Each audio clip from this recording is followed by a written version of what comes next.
If you've ever felt slowed down by adding tasks one by one in Jira, this video is going to change everything. Today, I'll show you the simplest, fastest way to create multiple issues in Jira the right way, so your project stays organized and your team stays aligned. Let's get straight into it. Before anything else, open your browser and head into your Jira workspace. Once you're in, click on the Your Work tab.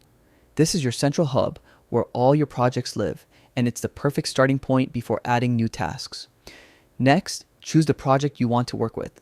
This part matters because every issue you create will automatically connect to that project's board, workflow, and reporting. Selecting the correct project upfront saves you a lot of cleanup later.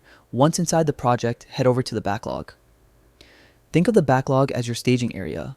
It's where all your future tasks, ideas, and plans sit before they're scheduled or moved into a sprint. This is also where prioritizing becomes easy because you can drag and drop items anytime. Now let's start creating issues. Click Create Issue and fill out the key details. Your summary, a quick description, the issue type, the priority, maybe even an assignee if needed. Hit Create. And here's a trick. Don't leave the page. Simply hit Create Issue again and continue adding your next item. You can repeat this as many times as you need. This is the fastest way to input multiple issues back to back without breaking your flow. To make this even smoother, use templates or copy from older issues. This helps keep your naming style, tags, formatting, and structure consistent across tasks.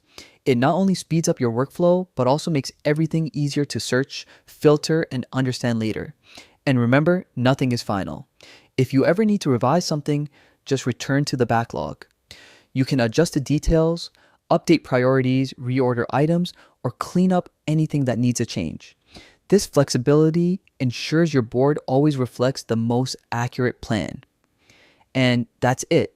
You've just learned the fastest and most reliable way to create multiple issues in Jira. If this guide helped, make sure to like the video and subscribe for more practical tutorials just like this. Thanks for watching, and I'll see you in the next one.